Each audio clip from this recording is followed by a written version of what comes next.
What a day. S&P 500 down 2.5%, largely on the backs of these reports that the Trump administration is getting a little bit more serious about intellectual property theft and could come in the tune of $60 billion worth of fines to China in particular. So that's kind of stirring the protectionism theme and some of this trade war theme that we've been hearing a little bit more about in the last month or so. Obviously, markets didn't like it at all. Vast majority of stocks were down on the day. So we'll take a look at that. We're going to focus our trade application example on an area of consumer discretionary where if indeed the economy starts slowing down and people start spending less money on travel, it might benefit this particular trade. So with that, let's go ahead and get started. Welcome to the Market Outlook video. I'm your host, Brandon Van Zee. It's March 22nd, 2018. Welcome to everybody who's new to watching David and I on these videos. Certainly glad to have you here. Remember that if you are new, we would encourage you to click the subscribe button that should be listed in red on YouTube in order to get into our channel here. And you can also click that bell icon that will allow you to be notified anytime we upload these videos to YouTube. In addition to that, if you get value out of these videos, we'd encourage you to click the thumbs up sign to let us know that you want us to continue to do these free videos for you going forward. If you have comments for us, obviously scroll down, leave us some comments. And then in addition to that, in the description area, we have some good links in there as well that can take you to further information about David, myself, and market scholars in general. But we do have a sign up link in there for an email distribution list where we can send you these video reminders on a daily basis and also let you know which stocks are giving you bullish and bearish cluster signals. You know, obviously, a day like today, I imagine there's going to be a lot of what we call oversold clusters of stocks in the S&P 500. So be on the lookout for that as well. Now, in addition to YouTube, we're also heavy users of Twitter. Make sure you're following me at Brandon Van Zee, all one word. Market Scholars handle is at market_scholars. And if you wouldn't mind, I usually pin the tweet for the Market Outlook video to the top of my Twitter timeline. If you wouldn't mind clicking the heart sign and the retweet button, that would be much appreciated as well. I think David has also been showing you how to do that directly within the blog at Market Scholars if you choose to do it that way as well. In addition to Twitter, we're also on Facebook, so check out that web address in front of you and join our healthy group of around 1,000 folks that enjoy chatting back and forth about trading in the markets and in everything that we discuss during these videos. So with that, let's now dive into a little bit of analysis and see what kind of a train wreck today was. So first of all, you can kind of see that I've got a little bit of a different view to start off. Normally I have a chart in front of us, but sometimes a picture is worth 1,000 words. And just to give you a sense of how ugly today was, take a good look at that screen in front of you there. That's your heat map of the S&P 500. Some people will call it a market carpet. So whatever you describe it as it looks ugly, it looks bad, it looks red. Very few areas of green out there, meaning the vast majority of securities in the S&P 500 were down on the day. Largely, if you found anything that was in the green, it was largely in the utilities space, a little bit in the consumer staples space, and a little bit in the real estate space. In fact, another way to take a look at this would be if I come over here to my quotes area on the Market Watch tab of Thinkorswim, and I've got the S&P 500 pulled up in front of me right now, and I'm stack ranking it by best to worst on the day. And you can see that, you know, with 500 stocks, these are the only ones that I'm kind of pointing at right here that finished in the green, in the plus on the day. So that's a very small representation of the entire index. But if you look at this column right here, it's called sector. Notice that the vast majority of them that were in the green, so basically from this line here that I'm pointing at that says utilities for Duke Energy and up would be the winners on the day. Now, if you see these empty ones, those are generally real estate. I don't think Thinkorswim has updated their sectors to respond to real estate yet. Remember, real estate was a little different where it was spun off as an 11th sector a couple of years ago. So if you ever see them blank in there, a lot of times that's just because Thinkorswim hasn't gone and updated the real estate yet. So point being, if you look at all of this, you've got utilities, utilities, utilities. There's one consumer discretionary, Mattel, and another one with Chipotle Mexican Grill.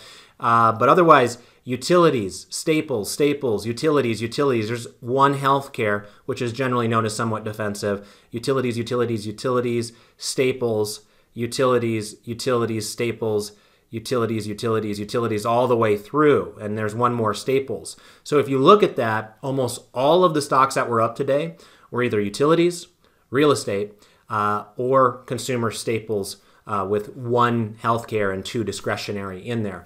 So this was a market that didn't spare many names, but the ones that it did were largely on the defensive side of the equation. Also on the interest rate sensitive side of the equation, I think interest rates fell pretty dramatically today, so that's going to help support things like real estate and the utilities. So this was most definitely a risk-off day. If you didn't know it before, you certainly know it now after looking at some of those statistics right there. Pretty much anything that has any element of risk or cyclicality to it was in the red here today. So as I come back over and now take a look at some of these charts, here's our first chart that we always look at. This is the S&P 500. You can see it was down 2.52%. Notice the size of that candle. It's basically the biggest red candle on the board since going all the way back here to February 8th. So ugly, ugly, ugly. Continues to motor sideways.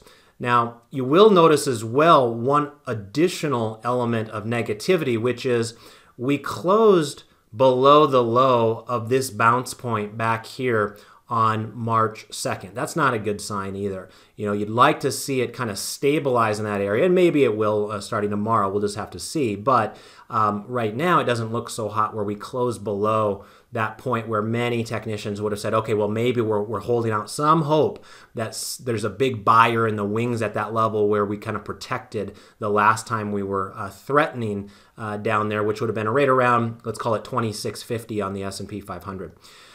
So that doesn't bode well either. Now, obviously, the chart background is pink. No surprise there. Remember, it's been pink for a while now. It was definitely pink when I was doing the market outlook video on Tuesday, I recall, at least on the S&P 500.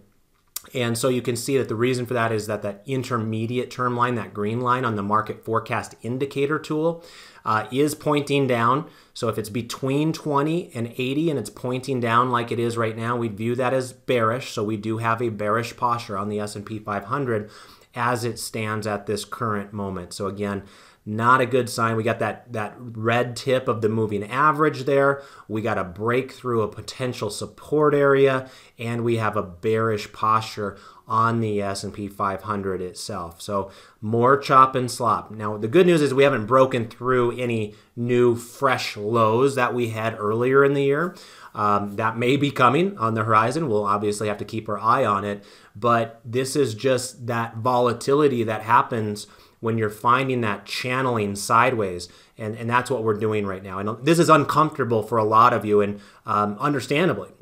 2017 was an incredible year for trend trading, where when we had pullbacks, they were very, very slight in nature. We had very few 1% down days in 2017, and we never did have a 10% pullback from peak to trough during the entire year. So now that we've had one of those in 2018, it's a reminder of what risk feels like in the marketplace. This is more of a normal type of a trading environment. It's not more fun, I'll admit that as much, but it's definitely more normal and realistic as far as what the stock market is traditionally represented for traders. So we just got to deal with it, hunker down, try to see if we can find trades along the way. Next chart setup is going to be our 4 grid, where again, we're looking at this through the lens of the market forecast indicator to help us set our posture. Now, this is different than what we were looking at just on Tuesday. Remember, on Tuesday, I was saying how strange it was that half of the charts, the left half, were in the red, and then the other half, well, actually, it might have been top bottom. I can't remember, but it was 2 and 2, where 2 of them were in the red and 2 of them were in the green. Well, now they're all in the red, meaning that today's big sell-off day basically drug the rest of the indexes lower, along with those mega caps that were already there prior. So other things to point out here today The NASDAQ had been that one that we were kind of keeping our eye on because it had been a relative outperformer to the upside. That was before Facebook happened, right? Of course, Facebook being in the headlines for much of the last week, and with it being one of the most influential members of not only the NASDAQ, but the S&P 500 and so on. Remember, it's one of the 5 largest companies in America. It's going to drag down a lot of indexes with it. And so we did find that with the NASDAQ. We're now trading below that moving average. You'll recall on Tuesday I was saying, well, hopefully we can find some stability at this level right here at the 30-day moving average, but it wasn't meant to be. We sliced straight through it. So now we're going to contend with the possibility of whenever this thing can recover, it's possible that the 30-day moving average ends up being resistance rather than support going forward. So we're going to keep our eye on that. Obviously, let you know if anything catches our eye. Notice that it wasn't the S&P 500 only that broke through that mini support area. We also got that on the Dow Jones Industrial Average, so notice that it's even a little bit more obvious on the Dow. This level right here where we had kind of this hammer candle, we're clearly through that with today's candle. So path of least resistance on the Dow Jones Industrial Average is to the downside. And if you think about the prospects of trade war and things like that, the 30 mega cap companies that make up the Dow Jones, it probably makes a little sense that they're the ones that are feeling the brunt of this sell-off. In fact, you look at the Dow Jones, it was down 2.9% today. There were some big movers to the downside, Boeing and 3M, Caterpillar, that are part of that index that really pushed it lower than some of the other indexes out there. All right, moving right along now, let's take a look at our 3 green arrows charts here. And we do have 3 red arrows across the board in all of these. Again, that's a slight change of pace. We had some holdouts as of Tuesday, but now it's changed. Now we've got 3 red arrows all across the board. So it doesn't matter if you're mega cap, it doesn't matter if you're small cap, it doesn't matter if you're technology oriented, export driven, you name it, chances are you're struggling in this environment right now. Let's take a look here now at our longer term chart. Now this is our 1040 crossover method that I'm loading up here. And again, this is not a trade signal that we see regularly because we're waiting for moving average crossovers. And so what we see right now is, yes, price action deterioration on the charts themselves, but we don't have enough price deterioration to actually pull those moving averages enough to get them to cross yet. Because every one of these candles on the charts here that you see in front of you are 1 week in time. So it generally takes several weeks worth of averages to then pull those moving averages lower. And so as we look at these, one of the things I will say is that the Dow Jones is all of a sudden looking pretty ugly. Notice that orange line right there, and maybe I can right click and go to maximize sell here so we can see it a little bit better. But notice this orange line, and by the way, thanks to Clarence Carr for helping me develop the Think script on this particular setup. He's a great guy.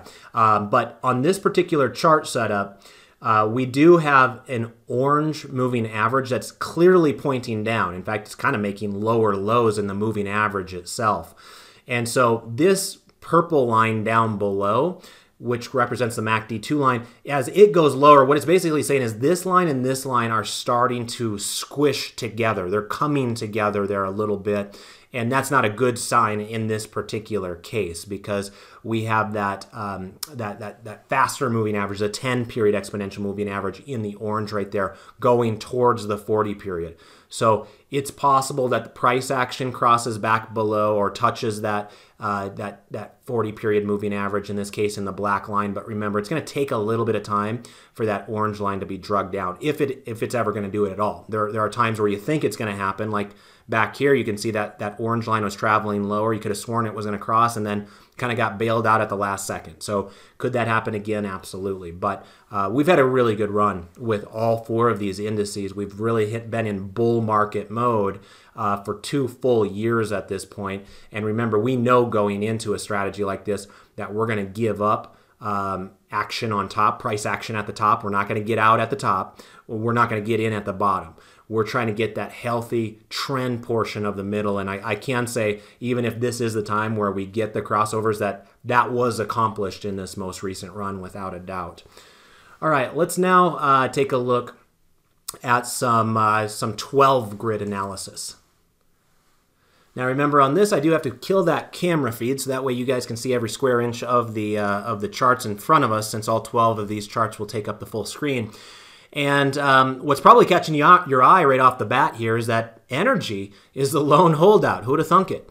XLE is the only green chart left. And what that means is that we have a bullish posture using that intermediate term line on the market forecast tool. So that is in a bullish mode. So let's take a look. Let me right click and go to maximize sell. And you can see what's going on down below here. That green line is rising right there. So that's somewhat fascinating to me. Remember that energy is quite cyclical, I guess you could say. And it was down today. It was down 2%, so we have to keep that in mind as well. But it was up so much yesterday that it was just merely offsetting the effect of a big update.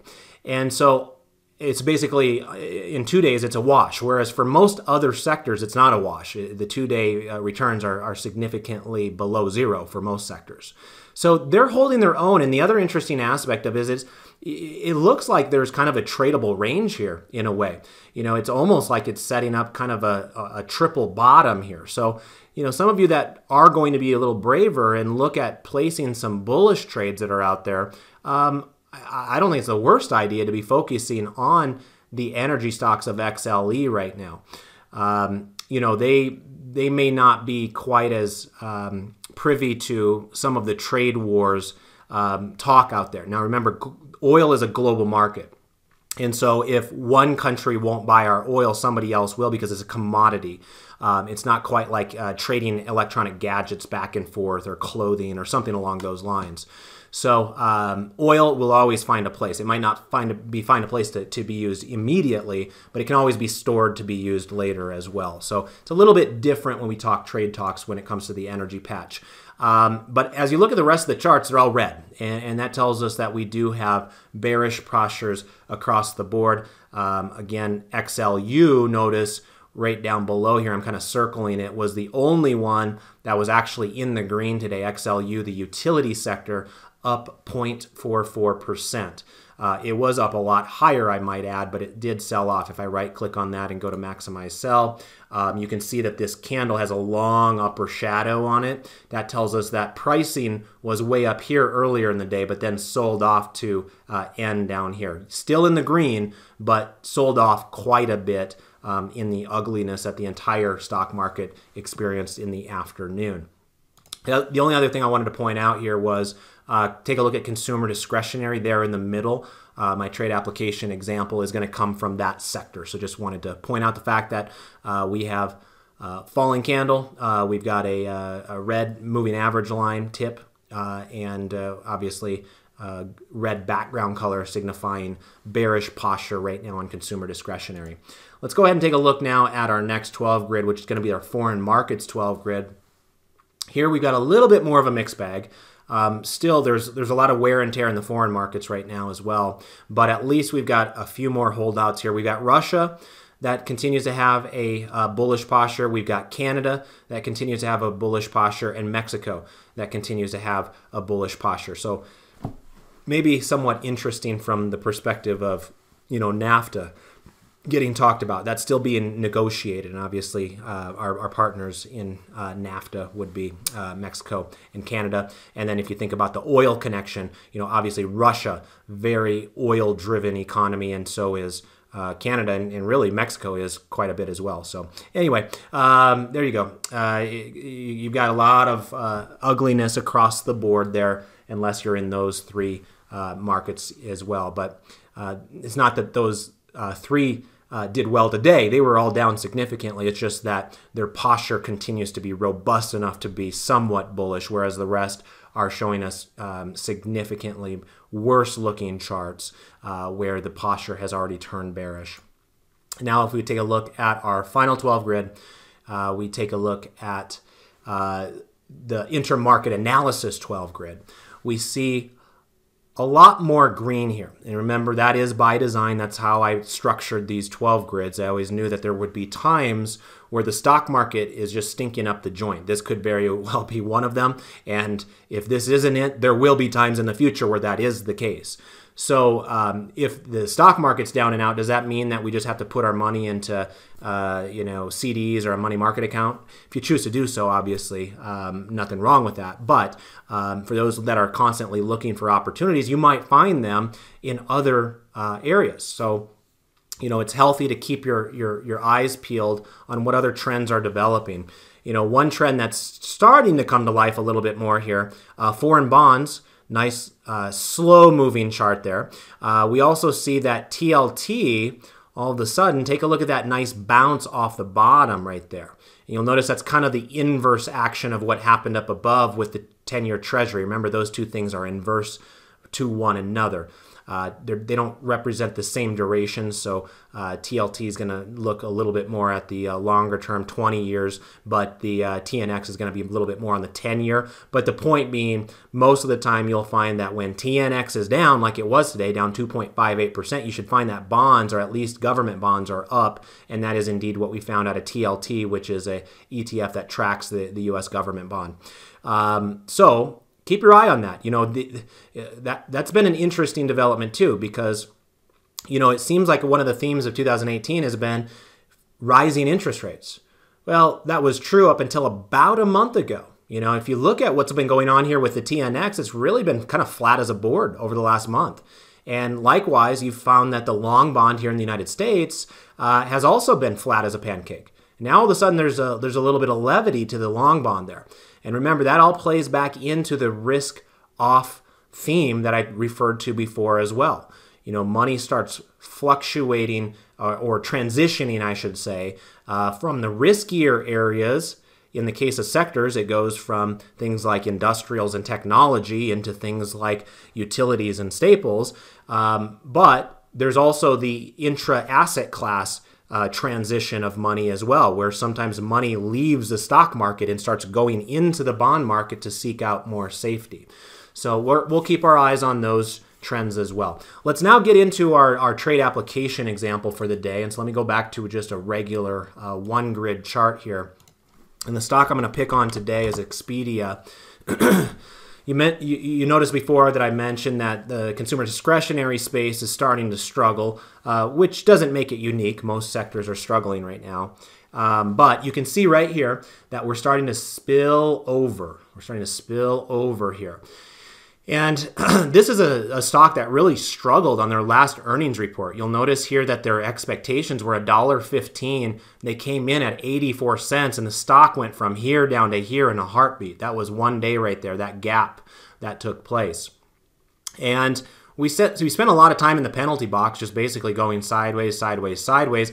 Finally started to make a reversion to the mean type of a move here, and maybe, given the bulls a little bit of hope on it. But you can see that this thing has started to round a top there, and it looks like it's starting to ride that 30-day moving average right now. Well, if it's going to ride it, the 30-day moving average is pointing down. So if it continues to ride it in the future, the assumption would be that it would continue to drift lower itself.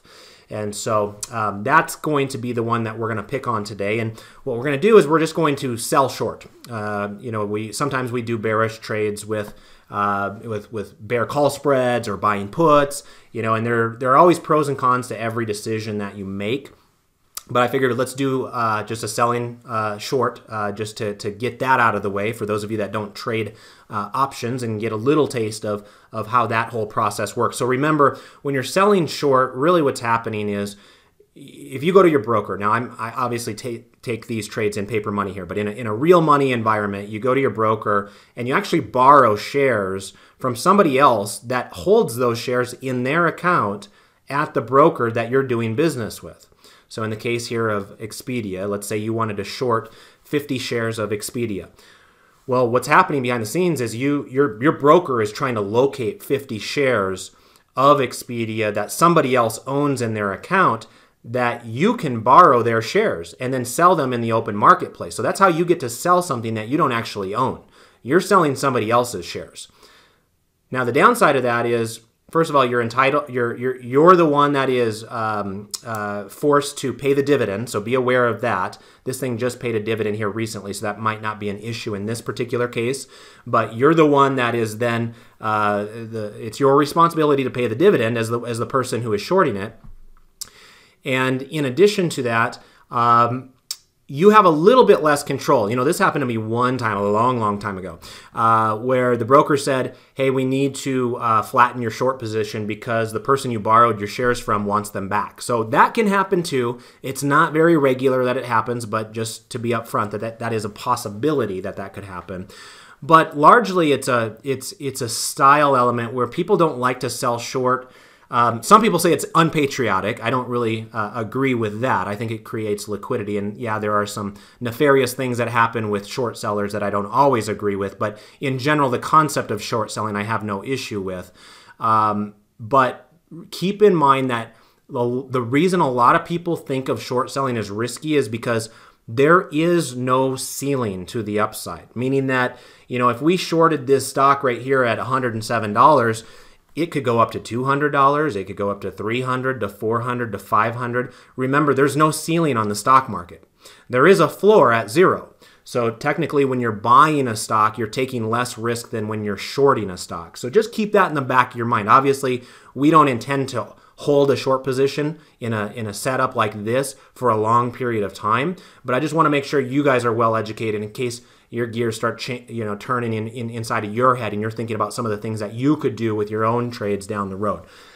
So with that out of the way, let's go ahead and take this trade. You can see it is a bearish posture right now, so I kind of have a green light according to the market forecast tool to take a bearish trade on it. And as mentioned before, it's kind of riding that downtrending 30-day moving average right now. Now, what I see is a stock that's kind of stuck in the middle of a range. You know, if I were to get, let's do a drawing tool here. And let me do this channel. I wonder if this will kind of prove my point out that I'm looking at here. Oops, hang on.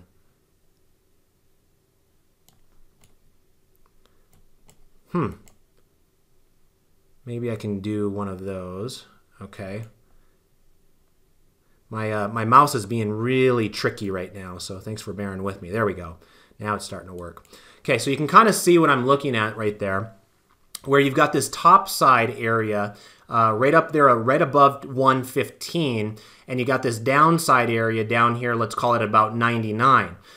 So if we're at 107 right now, we are basically smack dab in the middle of that, right? So if we took 115 minus 107, where we're at right now, that's a distance of $8 between where we're at in the upper portion of that band right there. And then if we took 107 minus $8, notice that goes right down to 99, which is approximately where that lower band is. So this would be considered more of a one-to-one trade type of an opportunity here. We'll do a bracket order on this. And if we're right, we're going to buy back the stock that we sold down here around 99, and we capture the difference between selling it here at 107 and buying it back at 99. On the other hand, if we're wrong and this thing bounces from here, we'll be kicked out of our trade. We'll be forced to buy it back up here around 115, and we'll end up losing $8 per share on that because technically we would be buying something at 115 and selling it at 107. So short selling is kind of something that you need to flip the gears in your mind a little bit in order to understand the mechanics of it. You're selling first and then buying second, whereas normally when you're just trading normal long stocks, you're buying first and selling second. All right, so with that, let's go ahead and place a trade. And a lot of times you can actually place trades right from your Thinkorswim charts. Let me see if I can pull that off here. So I'm going to right click on the chart, then come down to buy custom with OCO bracket.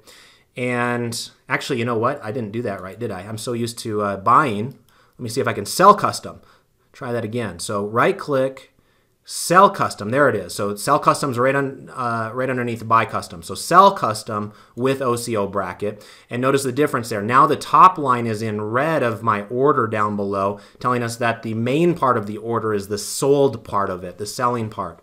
I'm not going to do a full 100 shares. I'm only going to do 50. Obviously, you can position size however you want, but I'm not that that emboldened to take a lot of short positions at this point. Obviously, longer-term trends remain bullish in the United States, so I don't want to press my luck too much here, but it is a good way to at least highlight in paper an educational concept of short selling. So with that, let me now put in the limit order of where I'm willing to sell it, and I'm just going to put it in at the price that it closed today.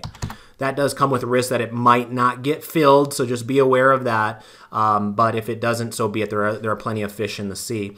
So 106.98 is where it closed here today. And then on the next line where it says plus 50, that's where we're going to get out for the positive if things work out to our advantage. So let's try to get out at 99.01. And we are going to change that to a good till cancel order over there, because remember, that order we want to work day after day after day. This first one we can leave at day because it'll go into the market tomorrow and execute for us tomorrow as long as our price gets hit. That's how they do it on the platform. If it's after hours like it is right now when I'm recording this and you put in a day order, it's good for the next day. And then the next line after that's kind of the third row that we see there where it says stop. I am going to put a good till cancel order there as well. And then up here or down there where it says 107.98, that's where I'm going to change it to, let's call it 114.99, just a 1 cent below 115 there. And that should do it for us. So let's go ahead and let's confirm and send this, review it one last time. And again, notice kind of some of the difference here. We're getting $5,300 coming into our account. That's the opposite of normally when you buy a stock, $5,300 goes out of your account. But we're selling something here, so we're actually getting kind of a credit in a way coming into the account. So let me go ahead and send that out, and we'll see if we can get filled on that tomorrow. So in summary, it was another tough day in the stock market. Obviously, a lot of wrangling back and forth about this potential trade war, in particular with China, obviously one of our biggest trading partners out there. And so we want to keep our eye on that story. We've had things pretty good as investors over the years. And so, if this is the time where we start hitting some of those stumbling blocks, we're probably overdue for that. But we'll keep our eye on the ball. We'll try to practice bearish trades if this is the time where we need to get a little bit more bearish. And obviously keep you posted on whatever we see in these daily market outlook videos. So thank you so much for tuning in. Remember to like and retweet this on Twitter if you wouldn't mind, and also leave comments and engage with us as well. So with that, I want to wish you all the best with your trades and your investments. David will be back with you tomorrow, and have a great night. Take care. Bye-bye.